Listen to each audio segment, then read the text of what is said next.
자유통일 칼리지는 좀 타이트해요. 커리큘럼이 타이트하고 우리 강사 선생님들이 거의 20명이 넘습니다. 20명이 넘고 그리고 이제 모든 내용들이 아주 타이트하게 짜여 있어서 그리고 사실은 저희들이 귀한 시간을 내서 오신 여러분들에게 헛걸음하지 않도록 저희들이 최선의 노력을 다하고 있습니다. 비전 선포식이라고 하지만 자유통일에 대한 어떤 당위 이렇게 얘기를 하죠. 통일을 우리가 해도 되고 안 해도 된다 이렇게 생각하시는 분들이 있죠. 또는 거리온 통일을 뭐로 하느냐 이런 생각을 하고 있는데 이제 분단국의 운명은 그렇지가 않습니다. 분당은 이제 완결된 상황이 아니고 종착역, 완결된 통일을 향하여 나아가는 과도기 기간인데 과도기의 기간에 치열한 이념전쟁을 할 수밖에 없습니다. 그럼 우리가 인정하든 안 하든 이념전쟁을 치러야 되고 어떤 통일을 만들어가는 그 통일에 만들어가는 세력은 이념전쟁의 승자가 만들어가는 겁니다. 이념전쟁의 승자. 대한민국의 지금 시점에서 이념전쟁은 누가 이끌고 있죠? 모든 이념전선을 보면 거의 좌파가 이끌어가고 있습니다. 이대로 방치하면 대한민국은 반드시 연방제 통일로 가거나 일국 이체제, 우리가 원하지 않는 통일로 갈 것입니다. 그런 의미에서 그런데 연방제 통일에 대해서 여러분 누가 문제점 제시하는 거 봤나요? 좌파들이? 안 합니다. 연방제 통일이 얼마나 문제가 많겠습니까? 그런데 우파들은 자유통일을 얘기하는데 우파들은 자유통일의 문제점을 너무나 많이 얘기해요. 독일의 제가 아주 좋아하는 밤베르크 대학, 지금 할레 연구소장으로 있는 울리히 블룸이라는 경제학자가 있습니다. 그분이 한국에 와서 보면 한국엔 통일부도 있고 각 대학에 통일연구소도 있고 그리고 엄청 많은 통일에 관련된 단체들이 있는데 자기가 보면 모두가 통일이 안 되는 연구만 한다는 거예요. 뭐 통일병이 어쩌고 뭐 여러 가지 말이 그런 연구만 하는 거 보고 독일은 통일도 없었죠. 왜? 통일을 할 수 있는 형편이 없었죠. 역사의 죄가가 크기 때문에 통일부를 둘 수가 없었습니다. 그래서 내독성을 뒀고 통일에 대한 얘기는 금기어처럼 이미 국제사회가 전범국인 독일을 양분해 놓고 공존하도록 암묵적인 합의를 했기 때문에 스스로 통일 얘기를 할 수가 없었죠. 그러니까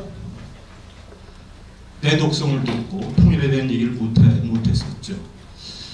그에 비해서 대한민국 같은 경우는 뭐 통일에 대한 얘기를 했음에도 불구하고 그렇죠. 독일 사람들 밤에 물리 교수 얘기해 보면 서독 사람들은 통일에 대한 염원은 있었다는 거예요. 그러니까 동독의 극한 사태가 터지자 모든 국제사회의 정서는 통일에 반대로 나갔지만 독일에 대한 지지를 안 했지만 그 폭발력이 통일하고자 하는 폭발력이 그대로 통일로 이끌었다 이런 얘기를 좀 합니다. 그런 의미에서 우리에게 지금 있는 마치 이런 거죠. 이미 지금의 정부는 연합제 통일을 지금 계획하고 있습니다. 지금 가고 있고 마치 내가 결혼할 부모가 짝지어준 결혼할 상대방이 있어요. 근데 그 상대방은 형편없는 결혼 파트너죠. 그런데 내가 아주 좋은 결혼 파트너를 만났어. 근데 이 세력들이 뭐 했냐면 이런 만났는데 이걸 보고 결혼한 후에 5년 후에 아이가 생기면 어떻고 병이 걸리면 어떻고 결혼 후에 부부싸움하면 어떻고 결혼한 후에 늦어서 병 들고 이제 노약해지면 어떻고 이런 얘기를 해서 처방을 내놓고 결혼한다고 한다면 결혼 못하는 거죠. 그러면서 우리가 얘기하고 있는 지금 우리 소위 자유통일을 원하는 사람들의 어떤 대처 방안이 너무 안일하다. 바로 이렇게 머뭇거리고 할 때, 통일의 두려움을 갖고 있을 때 저들은 그 많은 문제점이 많은 연방주의 통일에 폭주를 하고 있는 거죠. 아주 그냥 질풍노래처럼 달리고 있는 겁니다. 손 놓고 있으면 그대로 연방주의 통일로 갈 것이 좀 분명하다고 생각되고, 그 시점이 바로 이제 2년 후에 있을, 2년도 아니죠. 20개월 정도 됐나요?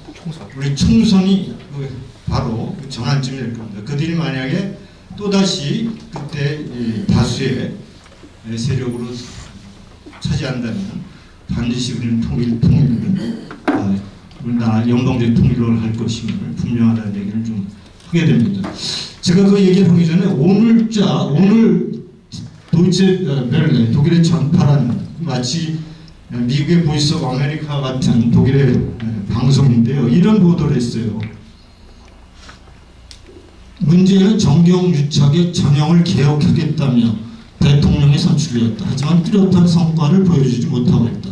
삼성의 실제 오너인 이재용은 9월 문재인과 함께 대통령 전기를 타고 평양을 방문했다.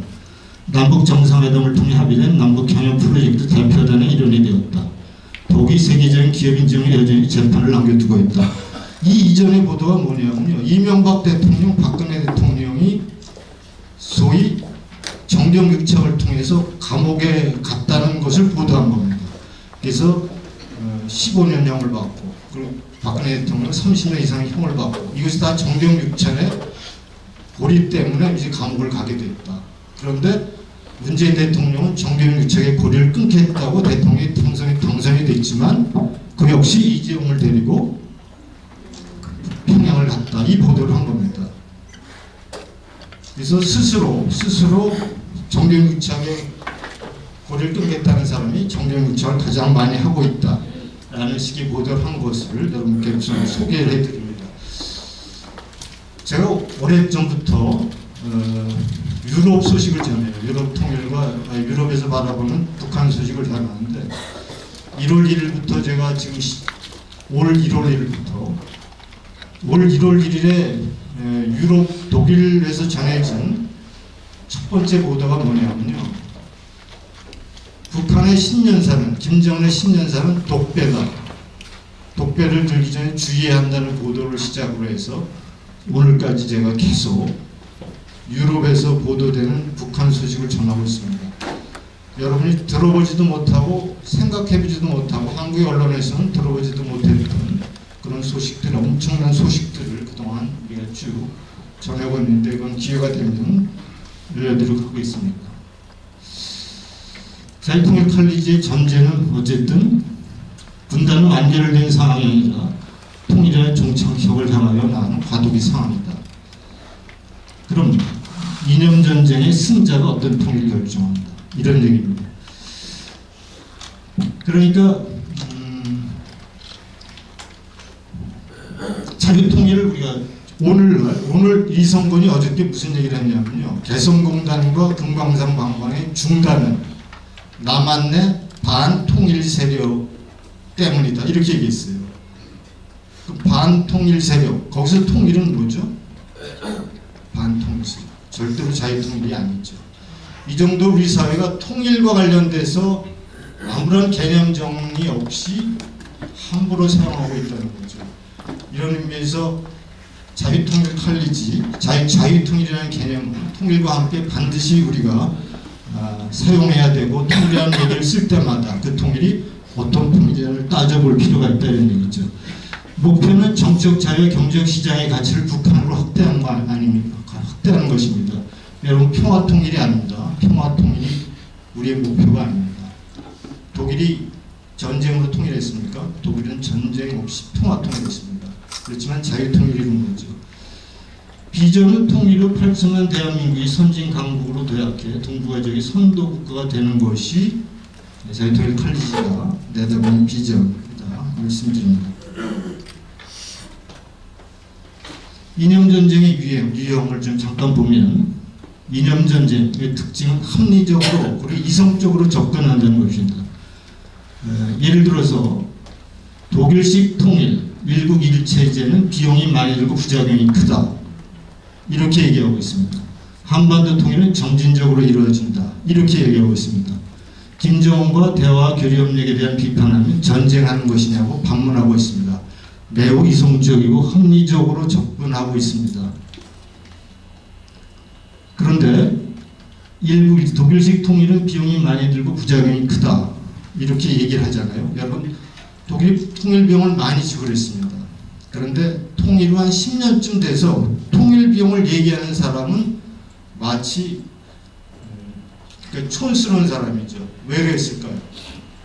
통일 비용보다 엄청난 이익을 내기 시작했기 때문입니다. 이것이 독일 통일의 실제거든요. 그러니까 독일 통일에 많은 비용을 들을 수밖에 없었죠. 준비 없는 통일이었기 때문에. 그렇지만 이것이 끝이 아니었다. 독일은 그 후에 엄청난 통일로 인한 이익을 내면서 지금 최고의 가장 강력한 독일을 이루고 있다라는 얘기입니다. 그래서 여러분 독일 통일에 대한 비용을 많이 들어봤지만 요즘 독일 통일 비용 들어보시면 독일 통일 얘기 안 합니다. 왜 그럴까요? 독일 통일 얘기를 할 수가 없죠. 그들은 독일 통일을 실패한 통일로 얘기해야 되는데 독일 피용을 얘기하고 동서간의 이질감을 얘기하고 갈등을 얘기해야 되는데 지금 나타난 독일 통일의 모습은 전혀 딴판으로 나타납니다.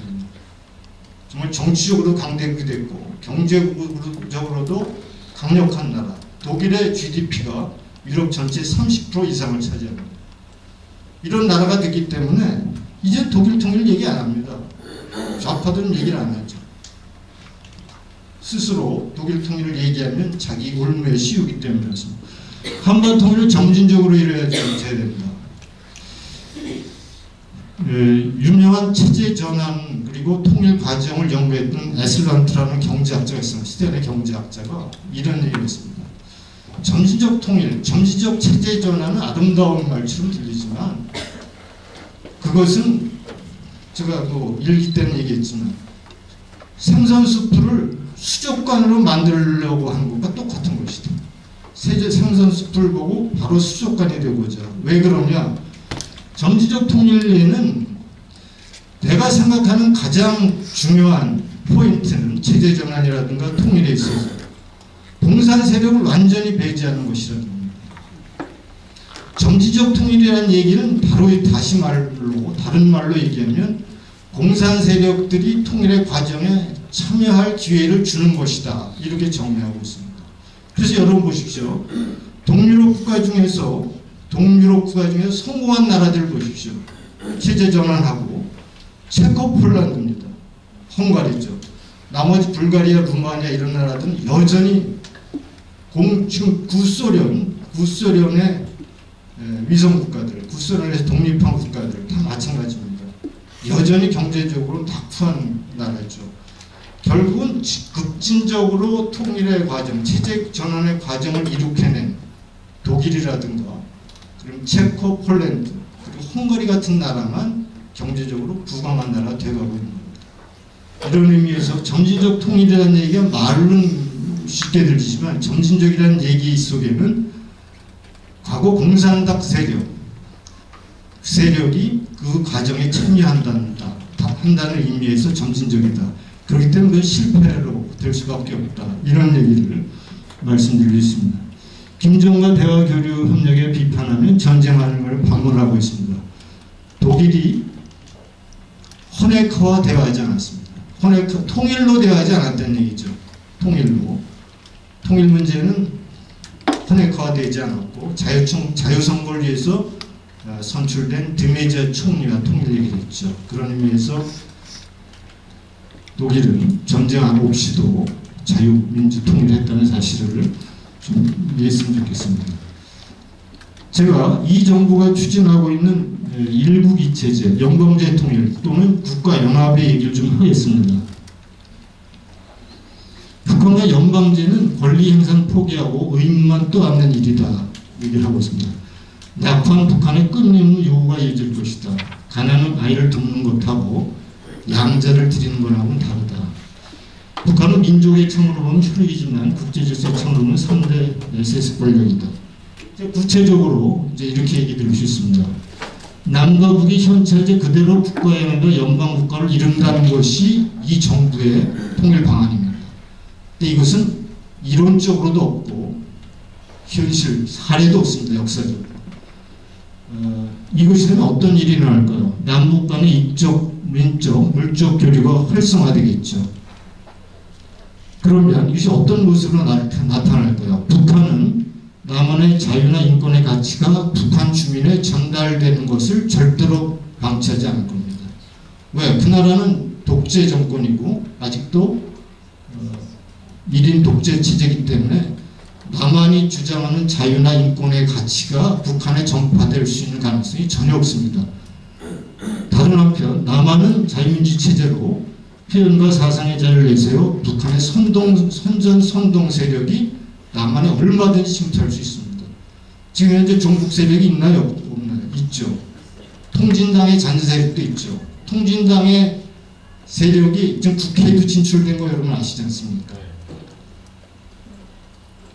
바로 이러한 남북연합이 구체적으로 이것을 의미합니다. 그렇게 되면 지금도 어지러운 종북 세력 때문에 남한 체제가 어려운데 일국 2체제 연합 체제로 가면 지금도 어려운 이 세력과 북한에 물밀듯이 밀려오는 어떤 선동 세력이 맞붙게 된다면 이것은 자연스럽게 그들이 원하는 통일로 갈 수밖에 없다라는 얘기를 드립니다. 그것은 또 왜 그러냐면요. 경제적으로 우리가 북한보다 40배, 50배 크다고 얘기하잖아요. 그렇지만 다른 한편으로 군사력이나 정치력이나 외교력으로 보면 모르겠습니다. 외교력은. 북한은 남한에 비해서 거의 괴물입니다. 거인입니다. 거인. 남한은 군사적으로나 또 정치력으로나 북한에 비해서 아직까지 어린 나이 수준이죠. 그러면 당연히 저러한 남북 국가연합 1국 2체제에서는 남한의 구가 정치력과 군사력이 큰 북한으로 흘러들어갈 것이 뻔한 사실이라는 얘기죠. 더 큰 문제는 이 과정에서 자연스럽게 아주 민주적 절차에 따라서 적화 통일이 된다는 겁니다. 예를 들어서 두 나라가 있죠. 그러면 남과 북이 체제를 건드리지 않고 통일 문제는 특별한 별도의 통일을 다루는 위원회를 두어서 통일 문제를 논의한다는 겁니다. 그 위원회가 어떻게 구성이 되냐면 남한이 북한의 2배 인구를 갖고 있으니까 남한이 예를 들어서 1000명의 대표자를 파견하면 북한 500명이 파견돼서 1500명이 통일을 연구하는 통일 상설기구가 됩니다. 이 기구에서 통일 문제를 연구하게 되는데 여기에 누가 들어가죠? 정당, 정치, 시민단체 연합회. 이것이 바로 김일성이 얘기했던 조선민족의 제정당 시민단체 연석회의를 통해서 이제 통일을 논의하는 그런 기구가 되는 거죠. 그러면 또 1500명이 통일의 문제를 표결로 민주적 절차에 따라서 표결에 붙인다고 할 때 1000명의 남한 인구 중에 4분의 1, 25%가 반대한다고 하면 그럼 750대 750입니다. 북한은 시스템상 절대로 반대 세력이 나올 수 없죠. 그러니까 남한에서 25% 4분의 1보다 한 사람 하나만 더 4분의 1보다 몇 프로만 더 반대 세력이 나올 경우에는 민주적 절차에 따라서 북한이 요구하는 대로 통일의 모든 과정이 이루어질 것임은 뻔한 얘기죠. 이것이 북한 고려 연방제의 핵심입니다. 사실은. 이런 것이 1국 2체제 남북 국가연합이 갖고 있는 적과 통일의 음모라고 볼 수 있습니다. 물론 지금 하고 있는 제가 사례가 없다는 얘기는 국가연합은 있죠. 벌써 이제 대표적인 얘기가 유럽연합을 들 수 있습니다. 유럽연합은 이제 40년 동안 이미 계속 진화해서 오늘의 국가연합이 유럽연합의 형태를 이루고 있는데 유럽연합은 이미 자유민주주의 시장경제 체제가 아니면 신청 자격도 없습니다. 신청 자격이 없을 뿐만 아니라 재정의 건전성, 국가 부채 이런 것들이 어느 정도의 기준에 도달하지 않으면 국가 회원국이 될 수가 없습니다. 왜 그럴까요? 그들이 들어오면 모든 유럽 시스템 속에서 모든 혜택을 누리지만 그 짐은 그 연합 전체에 주기 때문에 그렇습니다. 최근에 아까 나온 것처럼 치프라스 프랑스의 그리스 치프라스 대통령에 대해서 이 메르켈 총리가 삿대질하잖아요. 뭐죠? 똑바로 해야 이거 아닙니까? 유럽연합의 회원국으로서 마음대로 포퓰리즘 정책을 펴서 국가 부채를 떼어안고 제대로 돈을 갚지 않는 그리스에 대해서 질타하는 겁니다. 이것이 그렇기 때문에 연합체제를 이루기 위해서는 일단 적어도 시스템이 같아야 됩니다. 같은 자유민주주의 시장경제 체제를 갖고 있는 것은 이건 기본적인 거죠. 기본적인 거. 그리고 어느 정도 그 재정의 건전성, 국가 부채 같은 것들이 보여되는 것이죠. 그런 의미에서 그런 걸 놔두고 우리 현 체제의 남북이 국가연합을 이룬다는 것은 사례로서도 없고 이론적으로도 없다라는 얘기를 드릴 수 있습니다. 통일은 그래서 그 자체가 목적이 아니고 7천만 400만 국민에게 정치적 자유와 경제적 풍요를 기회를 제공하는 것이어야 된다. 예멘은 평화통일은 이후에 28년간 전쟁하고 있다. 이런 얘기죠. 남북 경협을 얘기하는데요. 남북 경협을 한번 볼까요? 남북 경협은 이게 지금 독일의 헌델스블라타라는 경제 일간지입니다. 이것이 지금 날짜가 6월 10일입니다. 헌델스블라트가 북한의 투자한 이집트의 오라스컴사는 뭐냐면 이집트 오라스컴사의 사위리스 회장은 어떻게 해서 기업을 키웠냐면 중동의 많은 분쟁 지역에 들어갑니다. 분쟁 지역이니까 위험이 많은데 들어가서 성공적으로 기업 사업을 추진해서 중동의 재벌로 탄생한 회사가 오라스컴, 이집트 오라스컴사입니다. 그렇기 때문에 분쟁 지역에 들어가서 사업을 하는 것에 아주 정례 특허를 갖고 있는 이런 회사입니다. 이 회사가 북한에 진출했어요. 북한에 2008년도에. 그래서 10년 동안 4년간 4억 달러를 투자했습니다. 4억 달러. 그런데 결과는 어떻게 됐죠? 10년 동안 오라스컴이 본사로 성공한 투자 수익은 제로입니다. 제로. 지금 사우디스 회장도 너무나 지금 후회를 하고 이럴 수도 없고 저럴 수도 없어서 지금 굉장히 고민이 많은 그러한 입장에 있습니다. 1970년대 조총련 제1 상공인 연합회가 북한에 투자를 했어요. 북한에 들어가서 북한과 한명회사 합자회사를 거의 120건, 123건 정도 그래서 경협사업을 벌렸어요. 근데 123개 기업 중에서 성공한 기업은 있을까요? 없을까요? 없죠. 제가 그래서 그래요. 남북 경협으로 성공한 기업이 있으면 한 건이라도 있으면 나에게 말해달라. 남북 경협을 선두에서 이끌었던 현대 그룹은 어떻게 됐죠? 폭망했죠. 정몽훈 회장은 죽었습니다. 이 남북 경협의 실체거든요. 이것을 이 정부가 추진하고 있는 겁니다.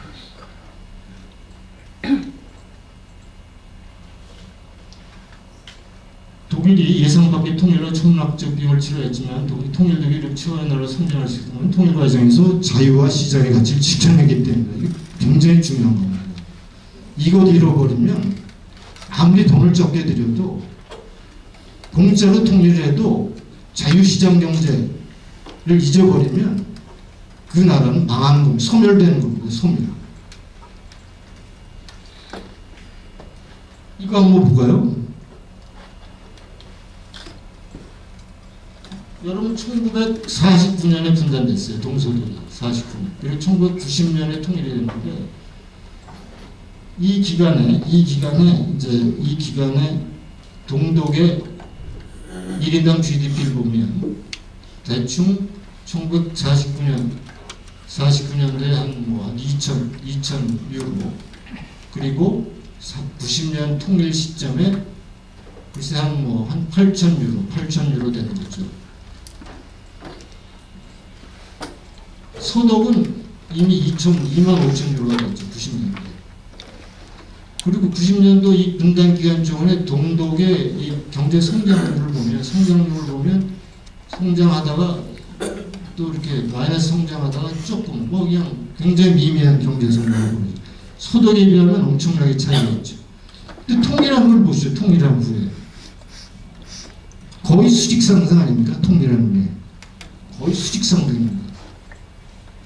물론 서독도 지속적으로 성장하죠. 이 독일 통일의 모습이거든요. 이게 독일 통일에 대해서 통일 비용 또는 각종 어려움만 보도하고 독일 통일을 자꾸 폄하하는 이유가 뭘까요? 독일이 자유민주 통일이 이뤘기 때문에 그 사를 연구하지 않는 겁니다. 그리고 아까도 말씀드렸지만 자꾸 잘못된 것을 얘기해야 독일식 통일을 하지 못하도록 하는 거죠. 제가 독일식 통일이라고 해서 독일식 통일로 그대로 가자는 얘기 아니죠. 아까 그 밤메리크 대학 교수 얘기한 것처럼 한국은 독일이 어떤 통일 과정에서 어떤 실수를 했는지, 어떤 좋은 정책을 폈는지 그것만 연구해도 독일보다 쉽다는 겁니다. 자기는 아무것도 없었기 때문에 그렇게 많은 어려움을 겪었고 시행착오를 많이 했지만 그래도 독일은 성공했다. 한국은 독일이 어떤 거를 했는지, 어떤 정책은 바로 잘했고 어떤 정책은 잘못했는지만 연구만 해도 훨씬 쉽게 독일 통일보다 통일을 이룰 수 있다는 얘기입니다. 이런 얘기는 왜 안 듣죠? 이런 얘기. 그러니까 헬무트 콜 총리가 제가 16년 총리를 했다고 보는데 통일 후에도 8년 했어요. 통일 후 첫 임기 4년 후에 얼마나 어려웠겠습니까? 통일 비용도 많이 들고 동서독의 이질감도 컸고 그러니까 얼마나 많은 어려움을 겪고 있습니다. 그때 헬무트 총리가 뭐라고 했냐면 여러분 나는 독일 통일과 같은 이런 통일의 전례가 역사적으로 한 번이라도 있었으면 나는 이렇게 많은 시행착오를 범하지 않았을 겁니다. 이렇게 얘기했습니다. 국민 여러분 나에게 또 한 번의 기회를 주십시오. 그래서 그분이 또 한 겁니다. 그래서 통일 8년을 총리를 하는데 그걸 우리에게 적용한다면 독일 통일이 있잖아요.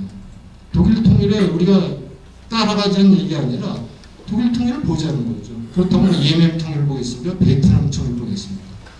봐서 어떤 것이 맞고 어떤 것이 잘못된 것인가를 본다면 우리는 훨씬 쉽게 독일 통일과 한국 통일을 이룰 수 있다는 것이 이제 이 학자의 이제 주장이죠. 저는 통일에서 가장 잘못된 우리가 지금 영원한 갈등이 너무나 심하지 않습니까? 호남은 차라리 같은 나라지만 다른 나라에 살고 있는 것처럼 얘기를 하고 그런 모습들을 여러 군데서 보지 않습니까? 통일한 후에 가장 큰 문제는 어떻게 보면 남북 간의 그런 감정일 겁니다. 감정. 아까 이해란 박사님 말 아까 얘기 중에도 북한의 낮은 노동력이나 지하점 해서 뭐 잘 살 수 있다 이런 얘기를 한다는 거에 대해서 굉장히 거부감을 느끼잖아요. 그 이면은 뭐가 들어있냐면 남한에 대한 증오심입니다. 난 아까 강의 중에 이승만 대통령이 이제 성경의 말씀을 인용하면서 자기가 모든 분노와 불신감, 증오심과 분노심을 다 쓸어냈다 하는 게 굉장히 의미가 있다고 생각되는데 통일 후에 여러분 메르켈 총리가 동독 사람이에요.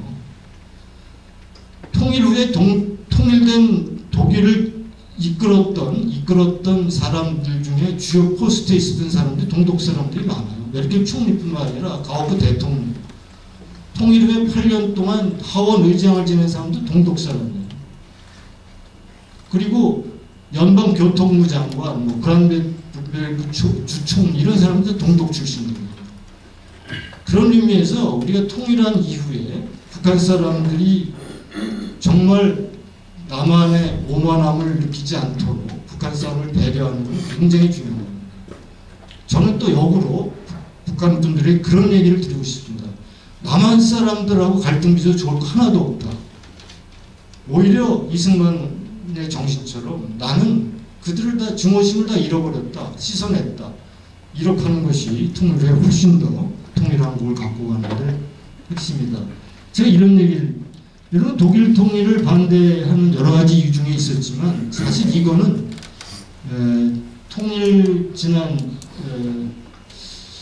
2010년입니다. 통일 20년에 독일의 유명한 슈피겔에서 보도한 거거든요. 사실은 주변국이 많은 독일의 유럽의 주변국들이 독일 통일을 반대했던 이유 중에 그들이 정치로 커지면 유럽을 지배하는 것 때문에 마치 과거에 통일된 강한 독일이 세계 전쟁을 일으켜왔던 것처럼 독일의 정치로 큰 것을 두려워했기 때문에 통일을 반대한다 이렇게 얘기했지만 결국은 사실은 진짜는 여기 있다는 겁니다.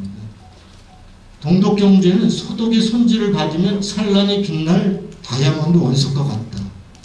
이것이 유럽 주변국들이 독일 통일을 반대했던 진짜 이유라는 보도를 합니다.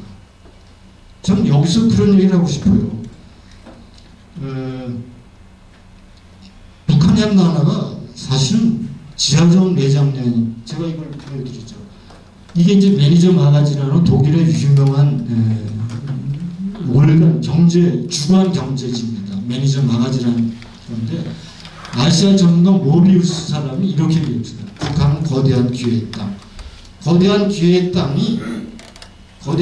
땅인데, 그것이 김정은 같은 사람이 만나면 거대한 기회의 땅이 그냥 황무지로 남아있는 것 뿐입니다. 그것이 새로운 지도자와 새로운 시스템과 새로운 지도자가 만들어지면 거대한 북한의 기회의 땅이 된다는 겁니다. 그래서 이분이 얘기하는 게 세계 최대의 호텔로 북한 지리적 입지가 중국 남한의 물류산업, 그 다음에 지하자원, 이란 희귀 광물, 천연가스 등을 이용한 북한 재건이 만약에 남한 자유민주 체제로 통일될 경우에 보여줄 수 있는, 북한을 통해서 이루어질 수 있는 엄청난 기회가 될 수 있다는 보도를 한 겁니다. 그런 의미에서 사실은 우리가 무조건 통일에 대한 두려움 이런 거, 우리가 통일을 두려워하고 통일이 안 하면 어떻게 되죠? 분단으로 있을까요? 어떻게 되죠? 연방제 통일이 되는 겁니다. 이게 분단국의 운명입니다. 그분이 자유통일을 얘기해야 되고 자유통일 가능성을 자꾸 얘기해야 되고 뭐 문제점 있는 거는 자꾸 극복해야 되고 그런 의미죠. 결국은 통일은 통일의 시점이 아니라 통일 이유가 중요합니다. 통일을 했지만 예멘처럼 싸우다 끝날 것인가, 아니면 가만히 있다 연방제 통일 당할 것인가, 그런 겁니다. 그런 선택이 우리에게 달려있죠. 분단국이 지금 분단국 남아있는 나라가 중국 남아있는데 중국이 2030년까지 중공이 대만을 무력 침공해서 적화통일을 한다는 거 아닙니까? 대한민국이 유일하게 남아있는데 이 분단국의 운명이 어떻게 될까요? 여러분 자신합니까? 자유통일이라고? 아니죠. 우리가 이겨야 돼요. 이 분단의 체제 속에서 우리가 이념전쟁에서 승리해야 우리가 원하는 통일도 가야 된답니다. 그러니까 자유통일 얘기하면서 문제점 얘기하는 건 좋은데 그것을 긍정적인 차원에서 얘기해라 이 정도입니다. 그러니까 우파가 우파를 헐뜯어서 그냥 좌파에게 정권 내주는 꼴을 당하지 말자는 얘기죠. 아까 우리가 그 독립정신에서 배웠지만 조선민족이 타고난 DNA가 있다는 거 아닙니까? 서로 헐뜯고 싸우다가 나라가 소멸한다는 거. 자유통일 컬리지는 아닙니다. 이제 절대로 우파를 공격해서 안 됩니다. 자유통일을 긍정적인 차원에서 연구하고 방향을 찾고 정책을 마련하는 거에 집중하는 것이지 자유통일 문제점을 지적하는 건 아닌 그런 차원이죠. 그러니까 그런 의미에서 통일한국의 미래를 잡는 역사적 과제다. 정말 중요한 것이다. 이 통일은 정말 중요한 것이다. 이성건이 얘기하는 그런 통일이 아니고 김정은이 얘기하는 그런 통일이 아닌 사회 통일이 필요한 것이다. 따라서 자유민주적 시장경제의 통일은 절대로 타협의 대상이 아니다. 이것은 통일은 최소한의 조건이다. 이런 것이 우리 자유당 칼리지가 지향하는 목표와 비전이다. 이런 말씀을 드립니다. 자, 이상 비전에 대한 것은 여기서 마치도록 하겠습니다. 네, 감사합니다.